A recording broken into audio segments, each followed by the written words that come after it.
Social Science, Grade 5, Block 2, Living in a Community by Teacher Shikha. Students, in this lesson we are going to focus on community. Why we live in a community. How living in a community fosters independence. Just think how community is important and name the people who help us in our daily life. Children, why it is important to live in community and help each other? In today's video, we are going to focus on how we depend on each other in a community. A community is a group of people living in one place, such as neighborhood. One example, we depend on grocer, electrician, milkman, bus driver, teacher, doctor, and many other.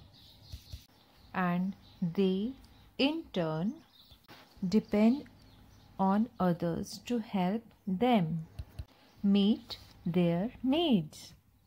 So the question arises, how do we depend on each other in a community? So the general idea is we depend on different people to help us with our everyday activities.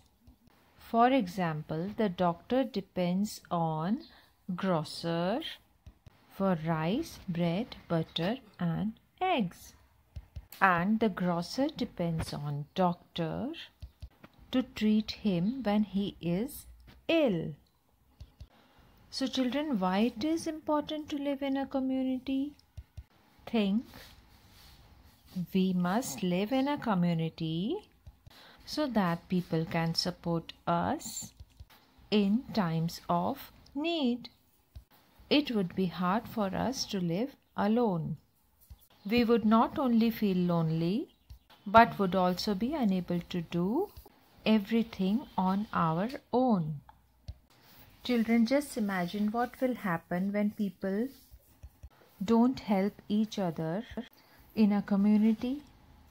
Think and analyze this, and you will get the answer that why communities are important, why we need to live with people.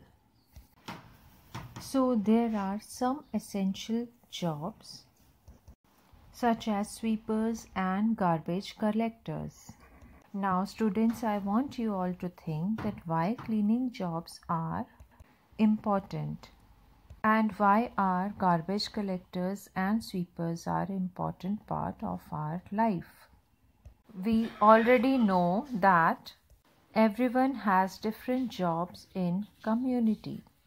Let us focus and think about some essential jobs. What do cleaners, sweepers, and garbage collectors do? Is their work easy? They clean our surroundings. Sweeper cleans surroundings, garbage collector collect garbage. Their work is very difficult because they have to work in dirty surroundings. But at the same time, they are very important for our community as they keep our surrounding clean by collecting garbage and sweeping. Without them, we would have had to live in dirty surroundings and would have fallen ill. These jobs are difficult and not many people would want to do them. We should thank cleaners, garbage collectors, and sweepers. The people who take up such jobs must be poor and may not have other options. Also, they must not have been enough educated. So here we must value the importance of clean surroundings.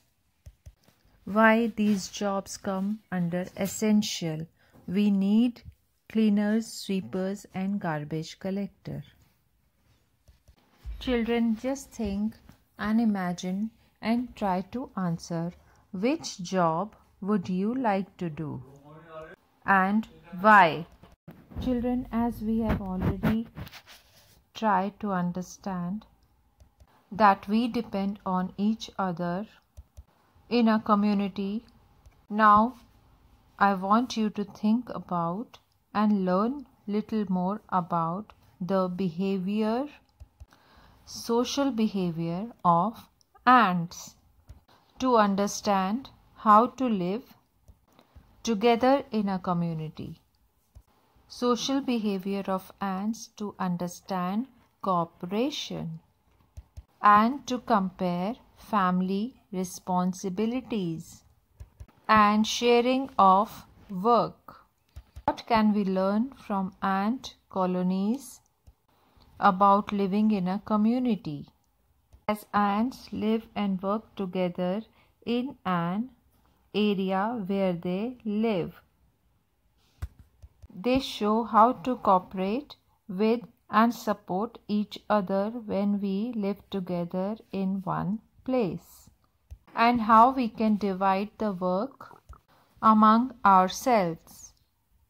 So children, just think, what kind of work do we do at home? Does it include cooking, cleaning the utensils, sweeping the floor, shopping for food, etc.? Let's see what similarities do we see in the way we live at home and the way ants live in an ant colony. So the general explanation is ants divide their work amongst themselves. Just like us, they depend on one another. They support and cooperate with each other in an anthill, just like we do in our family. Now let's generalize our discussion. The question is, what do we learn from ant colonies about living in a community? Think. So the general explanation goes, ants teach us to cooperate with each other and help each other. They teach us to divide responsibilities among ourselves and carry out certain tasks based on their skills. They teach us to take help from people who are skilled in different jobs. Sometimes we face difficulties while working with each other. While working together, we may not agree with one another.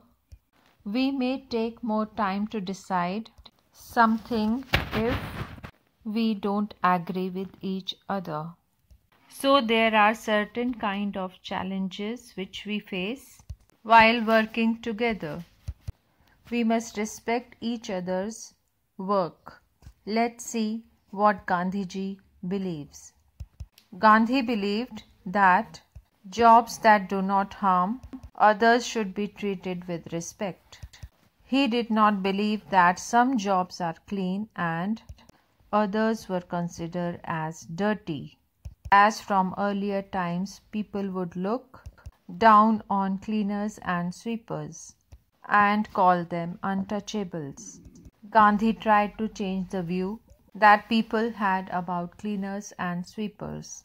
We must respect all kinds of jobs as they work very hard and serve community. They should not be treated unfairly because of the job they do. We should treat them with dignity, and this is known as dignity of labor. How we can promote dignity of labor? If we see someone looking down on a sweeper or a cleaner, we can tell them how their job is important. We can educate people on dignity of labor. So children, now it is your duty to spread awareness amongst each other about the dignity of labor, which includes respecting all jobs by taking a guideline from Mahatma Gandhi. Please think and suggest how you can promote dignity of labor. I hope lesson is clear to you. Have a great day ahead, children. Thank you. Bye-bye. Take care.